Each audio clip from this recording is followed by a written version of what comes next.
ঢাকার উপকণ্ঠে রাত নামলেই বাতাস ভারী হয়ে ওঠে। বজ্রের গর্জন মিশে যায় দূরের নদীর স্রোতের সঙ্গে। অন্ধকার আকাশের নিচে কখনো কখনো কুয়াশা ভেদ করে জ্বলে ওঠে নৌবাহিনীর টহল জাহাজের আলো, আবার মুহূর্তেই হারিয়ে যায়। এই নীরব দৃশ্যের মাঝেই যেন ভেসে আসে এক অনুচ্চারিত প্রশ্ন: যদি কেউ বাংলাদেশে আক্রমণ করতে চায়, তবে কোথা দিয়ে আসবে? ঢাকার একটি সামরিক কক্ষে মানচিত্রের ওপর আঙুল রেখে এক তরুণ অফিসার শান্ত কণ্ঠে বলেন, স্যার, বাংলাদেশ দখল করতে চাইলে আগে প্রকৃতিকে পরাজিত করতে হবে। জবাবে সিনিয়র কমান্ডার জানালার বাইরে তাকিয়ে শুধু বলেন, এই দেশকে জেতা যায় না, কারণ এই দেশ নিজেই এক সেনাবাহিনী। মানচিত্রে বাংলাদেশ ছোট মনে হতে পারে, কিন্তু সামরিক কৌশলের বিচারে এটি দক্ষিণ এশিয়ার অন্যতম দুর্ভেদ্য ভূখণ্ড। হাজারো নদী, খাল, বিল আর জলাভূমির ওপর দাঁড়িয়ে থাকা এই বদ্বীপভূমি প্রকৃত অর্থেই একটি প্রাকৃতিক দুর্গ। ব্রহ্মপুত্র, পদ্মা ও মেঘনা, এই তিন নদী শুধু দেশের প্রাণ নয়, প্রতিরক্ষার তিনটি অদৃশ্য স্তম্ভ। ১৯৫৩ সালে মার্কিন সামরিক বাহিনীর এক গবেষণায় বলা হয়েছিল, বদ্বীপভূমি হল যান্ত্রিক বাহিনীর কবরস্থান। বাংলাদেশের বাস্তবতা সেই কথারই প্রমাণ। বর্ষা এলেই নদী ফুলে ওঠে, মাঠঘাট রূপ নেয় জলরাজ্যে। ট্যাঙ্ক, কামান কিংবা সাজোয়া যান সবই আটকে যায় কাদা আর নরম মাটির ফাঁদে। ৫৮ টন ওজনের ভারতীয় অর্জুন ট্যাঙ্ক কিংবা ৫০ টনের বেশি ওজনের রুশ T-90, এই ভূখণ্ডে এগুলোর চলাচল মানে আত্মঘাতী সিদ্ধান্ত।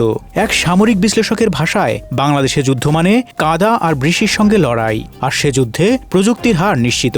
এই দেশের মাটিও যেন জীবন্ত, বাইরে থেকে নরম মনে হলেও প্রতিরোধে অদম্য। যে সৈন্য এখানে পা রাখবে সে দ্রুত বুঝে যাবে, শত্রু শুধু মানুষ নয়, প্রকৃতিও অস্ত্র হাতে দাঁড়িয়ে আছে।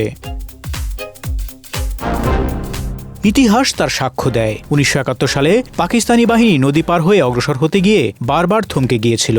ভারতীয় সেনাপ্রধান জেনারেল JF আর জ্যাকব পরে লিখেছিলেন, বাংলাদেশে বড় সামরিক অভিযান মানে প্রকৃতির বিরুদ্ধে যুদ্ধ ঘোষণা। বর্ষাকালে স্যাটেলাইটে সমতল দেখা গেলেও বাস্তবে ৪-৫ ফুট পানিতে ডুবে থাকে বিস্তীর্ণ অঞ্চল। সড়ক যোগাযোগ ভেঙে পড়ে, সেতু ভেসে যায়, গ্রামীণ রাস্তা বিলীন হয়। সরবরাহ লাইন ছিন্ন হলে জ্বালানি, গোলাবারুদ, খাদ্য সবকিছুই থেমে যায়। আর যে বাহিনী রসদ হারায়, সে বাহিনীর পরাজয় অনিবার্য। এই কারণেই সামরিক কৌশলবিদরা বলেন, বাংলাদেশে বর্ষা কোনো ঋতু নয়, এটি এক অস্ত্র।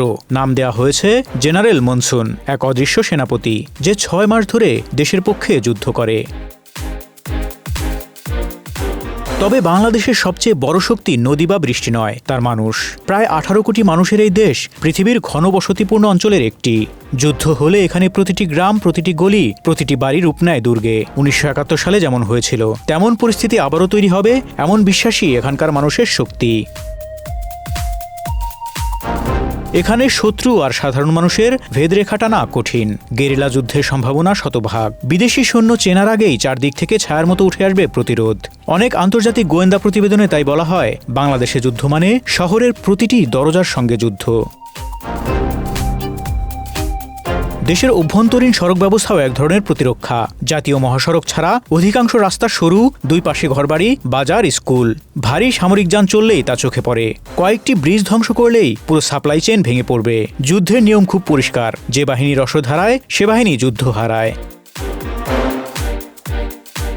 তবে আধুনিক সময়ে যুদ্ধ শুধু বন্দুক বা কামানে সীমাবদ্ধ নয়। যখন ট্যাঙ্কে জয় সম্ভব নয়, তখন শুরু হয় মনস্তাত্ত্বিক আগ্রাসন। মিডিয়ায় বিভ্রান্তি, রাজনীতিতে বিভাজন, সংস্কৃতিতে প্রভাব, সবই নীরব যুদ্ধের অংশ। ঢাকার বুদ্ধিজীবী মহলে এখন একটি কথাই ঘুরে ফিরে শোনা যায়, আমাদের বিরুদ্ধে সবচেয়ে বড় অস্ত্র গুজব। তবু বাংলাদেশ প্রতিরোধ করতে শিখেছে, কারণ এদেশের মানুষ জানে বন্দুক ছাড়াও যুদ্ধ হয়, আর সেই যুদ্ধেই সবচেয়ে বেশি সচেতন থাকতে হয়। বাংলাদেশের প্রতিরক্ষা দর্শন আজ এক কথায় টোটাল ডিফেন্স, অর্থাৎ যুদ্ধ হলে শুধু সেনাবাহিনী নয়, প্রতিটি নাগরিক প্রতিরোধের অংশ। গ্রামীণ সমাজের ভেতরে স্থানীয় মানুষ ছাড়া টিকে থাকা অসম্ভব। বিদেশি বাহিনী এলে তাদের লড়তে হবে কাদা, নদী, মশা, গেরিলা সবকিছুর বিরুদ্ধে একসঙ্গে। এক সাবেক সেনা কর্মকর্তার কথায়, আমরা হয়তো পরমাণু শক্তি নই, কিন্তু আমাদের মাটি এক অস্ত্র। রাতের ঢাকার আকাশে মেঘ জমে আছে, নদীগুলো নিঃশব্দ কিন্তু প্রবল। চট্টগ্রাম বন্দরে একটি যুদ্ধজাহাজ ধীরে ধীরে নোঙর তোলে। ডেকে দাঁড়িয়ে এক তরুণ অফিসার পতাকার রং ছুঁয়ে দেখে। তার চোখে দৃঢ় বিশ্বাস, এই দেশ ছোট হতে পারে, কিন্তু তার প্রতিটি নদী, প্রতিটি মানুষ, প্রতিটি ঘাসের ডগা এক একটি সৈনিক। দূরে বজ্রপাত হয়, আকাশ মুহূর্তের জন্য আলোকিত হয়ে ওঠে, তারপর আবার অন্ধকার। কিন্তু সেই অন্ধকারের ভেতর জেগে থাকে এক অদৃশ্য প্রতিজ্ঞা, যে দেশ তার মাটিকে ভালোবাসে তাকে দখল করা যায় না। বাংলাদেশ মাটি নয় শুধু, এটি আত্মার দেশ, আর ইতিহাস জানে এই দেশ কখনো হার মানে না। Desk report, Dhaka express.